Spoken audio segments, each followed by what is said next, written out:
Welcome again to the GameShow show. This is the Frostfather Aaron Sanders. Glad to have you here for the second episode of this series, where it's basically a show and tell of the board game versions of your favorite game shows, or the game shows you are going to learn about in this series. Let's start things off with two of the game shows I'm going to cover today. Let's face it, whether if you're sick from school or work and you just turn on the TV, you're going to see these two shows on there. Whether if you're feasting on chicken noodle soup or just gathering around the family to watch some good old fun. Let's start things off with Family Feud. This is a show that goes all the way back to the 70s, had a lot of memorable hosts. Think about it. Richard Dawson, Ray Combs, Louis Anderson, John O'Hurley, Al Roker, and of course, the king of comedy who is presiding over the show today, Steve Harvey. I only got two board game versions of Family Feud, and they're just rare ones just ready to be revealed. This is one from the 80s and one from the late 90s, so sit back and relax and see what Family Feud has to offer. We already know the rules. Voted 100 people, top numerous answers on the board. You want to try to get the most popular answer, and then whoever comes up with $300 wins the game and goes on the fast money. First to 200 points wins the jackpot. Simple as that, and I think when you have a simple game show like that, it has playability, you're interactive, it's going to go on for a long time. Face it, it's been going on for 44 years. So let's take a look at the board game versions of the show that brings all the families together, Family Feud. This first board game, I found this bad boy at Goodwill for $3. It's the Pressman edition from 1990. Contents: the plastic game board with a cardboard overlay that looks a little bit like the board from the show, dollar bills, the instruction manual, answer sheets, and a strike indicator to let you know how many strikes have been called on your bad answers. Now, it's pretty much simple. You take the answer sheets, you fold it up, and then you put it up in the back of the board. But look at the interesting thing. You got the question in the back, and you'll know where the correct answers are when you look at it at the back.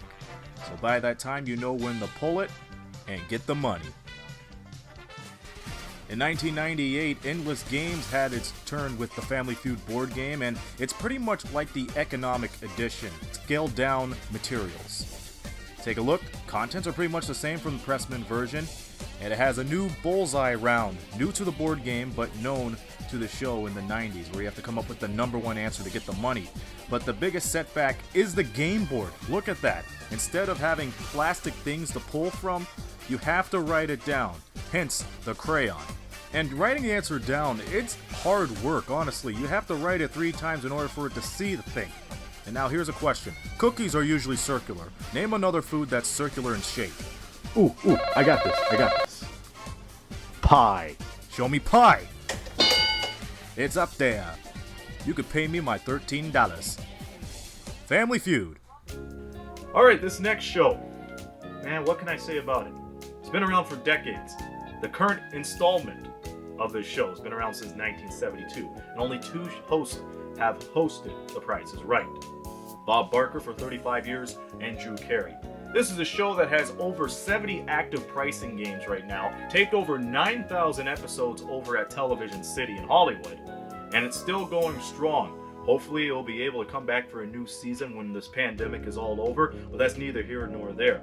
2 of these board games that I'm going to showcase to you, see what I did there for the game show aficionados out there, are just the rare versions of the Price is Right board games, and I was glad I was able to find one of them at Goodwill and the other on eBay.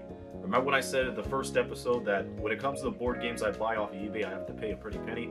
Well, this was worth it. So, enough stalling. Let's get into the show that has gathered us all together in pricing of merchandise.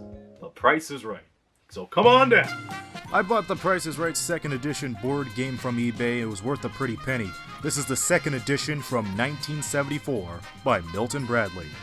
And the beauty about the Price is Right board games is they're chock filled with contents. You got the dollar bills and the game pieces, and more pieces for the pricing games. There are a total of 7 pricing games in this edition. There's the money game, any number, the range game, Mystery Price, which was a retired pricing game by 1974, Double Prices, Temptation, one of my favorites, and Lucky 7 to round out those 7 pricing games. And for the range game, it has its special piece, the Range Finder. And the other pricing games have their dedicated game pieces, as you see right here. One of my favorite board games is The Price is Right 2nd edition board game from Endless Games back in 2004. And it features 45 games. What a number. But you know what's interesting about this one? The content! I mean, look at all that. Beautiful. You got playing cards, dollar bills, the wheels. Even you even got the Yodely guy for cliffhangers. The Showcase Showdown wheel. And when will you ever see Plinko as a card game? Travis Griffin, shoutouts to you. You did a good job designing this game. And you have the pricing game spinner to decide the pricing game for the contestants to play. Along with board games, you got the prize booklet. There's oodles of prizes. And the instruction booklet is one of the greatest and finest I have seen in board game history. It has the details of every pricing game available to play. And you talk about paying attention to detail, it shows you how to set up the game and the example. Okay. Here's the current situation. Usually in dice game, there's no numbers lower than 1, and there's no digits higher than 6. If I roll a 1 here, that's a guaranteed win, so let's see what works out here. It's a 2. I'm going higher. So I won the dice game right here, and once again, shoutouts to Travis Griffin, who did a terrific job in designing this board game for Endless Games. And that'll do it for the second episode of the Game Show Show. Thank you all for watching, of course, and we're going to see how far this series could go. Like I said at the beginning, I have over 40 of these board games of some of your favorite game shows or the shows you're going to learn from this series.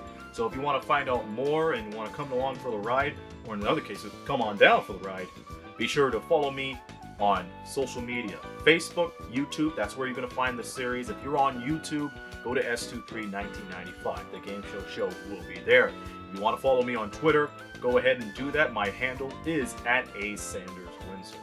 So hopefully you'll be back for episode number 3. I got some good episodes on the mound as well, so let's see what happens in the next little while. So until then, here on the Game Show Show, this be the Frostfather Aaron Sanders saying so long for now.